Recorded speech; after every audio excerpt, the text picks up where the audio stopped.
विकासशील इंसान पार्टी के सुप्रीमो बिहार सरकार के पूर्व मंत्री मुकेश साहनी ने आज पूर्णिया के बनमनखी में एक जनसभा को संबोधित किया। इस मौके पर बड़ी संख्या में उनके समर्थकों ने स्वागत किया।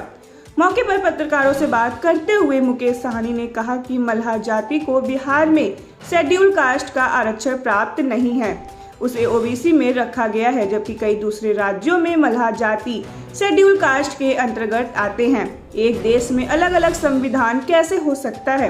उन्होंने कहा कि जो उनकी जाति के हक और हुकूम की लड़ाई की बात करेगा, मल्लाह समाज उसी के साथ जाएगा। उन्होंने कहा कि बिहार सरकार ने कृषि का तीसरा रोड मैप लाने का काम किया है, जिनका स्वागत करते हैं, लेकिन रोड मैप क्या है, उसकी समीक्षा के बाद कुछ कहा जा सकता है। मुकेश साहनी ने क्षेत्रीय पार्टियों के आगे बढ़ने की वकालत की। उन्होंने कहा कि बड़ी पार्टियों क्षेत्रीय पार्टियों को आगे बढ़ने नहीं देना चाहती, लेकिन इस बार के चुनाव में क्षेत्रीय पार्टियां आगे बढ़ने का काम करेगी।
माननीय नेताजी कहते हैं कि एक रोटी कम खाइए लेकिन अपने बच्चे को पढ़ाइए। जब तक शिक्षित नहीं होइएगा, जब तक कोई उपाय नहीं है। और आज जितने भी हमारे निषाद समाज के लोग आए हैं, मैं उनको कोटि कोटि आए हुए हैं और माननीय मुकेश साहनी जी को सुनने के लिए आए हुए हैं। इसलिए मैं विशेष बात नहीं करूँ। ये बंद रहता है, ये कहता है खोलिए तो खुलता है, और लिखने के वक्त भी कहता है कि तुम बंद हो जाओ तो ये बंद हो जाता है। और सत्ता की भागीदारी आता है तो कहता है कि तुम नीचे बैठो, ये ऊपर नजर आता है 15% वाले लोग। मैं साथियों बताना चाहता हूँ कि संकल्प यात्रा का दिन है और हम लोगों के बीच आज मैं विशेष बात और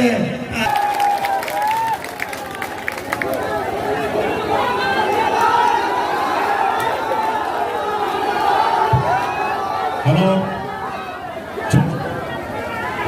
मैं दूसरा दीजिए मैं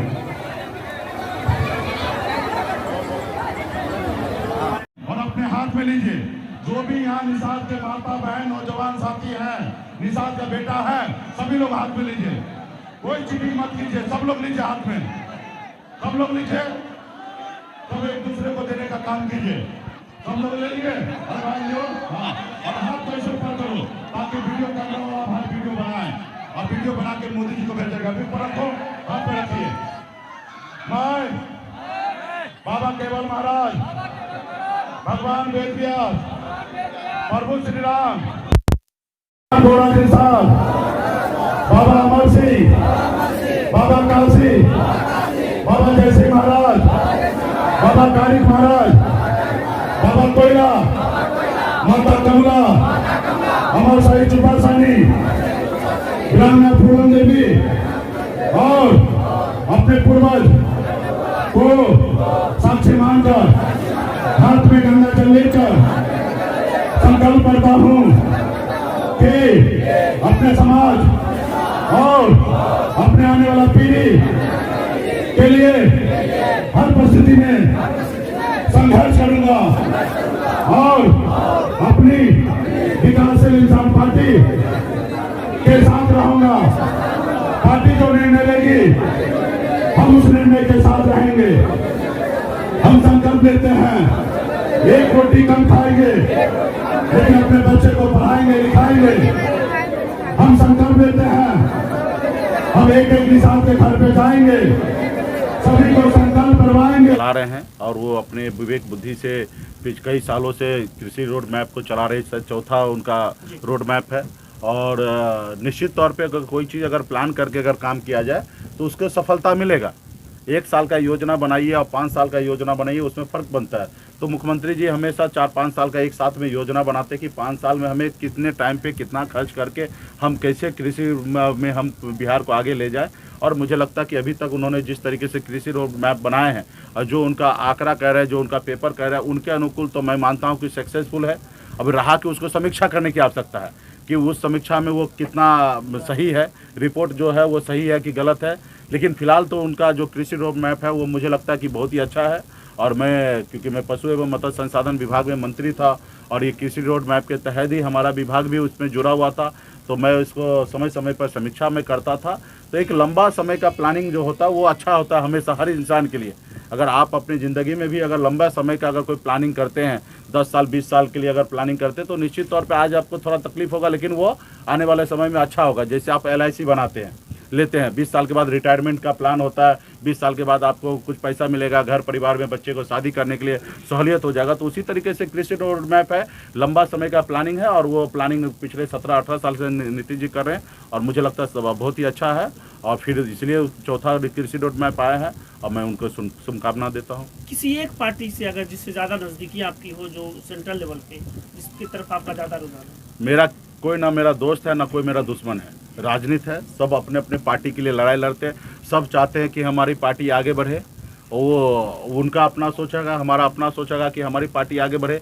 रहा कि विचार की लड़ाई है, तो विचार में तो बहुत सारी है ना। हम लोग गरीब पिछड़ा दलित हैं, ऐसे लोगों को लोग कहते हैं अपने दिल से जानो पराए दिल का हाल।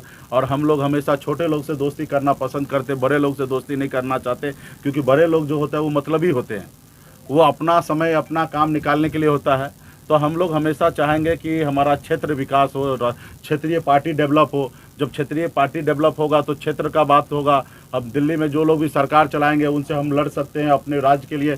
विशेष हम भी अगर नेशनल पार्टी के साथ अगर खड़ा रहते हैं तो नेशनल पार्टी को हम क्या कहेंगे, तो वो कुछ नहीं कर पाएगा। तो इसलिए राज्य को अगर आगे बढ़ाना है, हम देश के राज्य के सारे युवा से कहेंगे, हर जाति वर्ग से कहेंगे कि अगर आपको राज्य को आगे बढ़ाना है, बिहार को आगे बढ़ाना है, बिहारी को आगे बढ़ाना है, तो आपको नेशनल पार्टी जितने भी है उनसे दूरी बनाना पड़ेगा। राष्ट्रीय राज्य के जो पार्टी है उनके साथ आइए और सभी लोगों को आगे बढ़ाइए। और जो दिल्ली में बैठे उनसे हमेशा विरोध करके अपने राज्य के लिए काम कीजिए। आज देखिए हमारे बिहार में इतना कम दर्जा मांग रहे, नहीं मिल रहा है। अगर हमारा बहुमत से अगर दिल्ली में सरकार बने तो हम कहेंगे भाई हमारी बात मानिए, ना तो हम सरकार गिरा देंगे। तो निश्चित तौर पे बात होगा। आप साउथ का देख लीजिए, साउथ में जितने भी पॉलिटिकल पार्टी है वो अपने क्षेत्र को मजबूत करके रखे हैं और नेशनल पार्टी से हमेशा डिमांड करके अपने राज्य के लिए बहुत कुछ लेते हैं। लेकिन वो स्थिति बिहार में नहीं है कि हम लोग केंद्र सरकार को प्रेशर में ला सकते। लेकिन आने वाला समय में अगला जनरेशन होगा, हम लोग कोशिश करेंगे कि केंद्र सरकार जो है वो हमारा अधीन हो, हम उनके अधीन ना हो। धन्यवाद।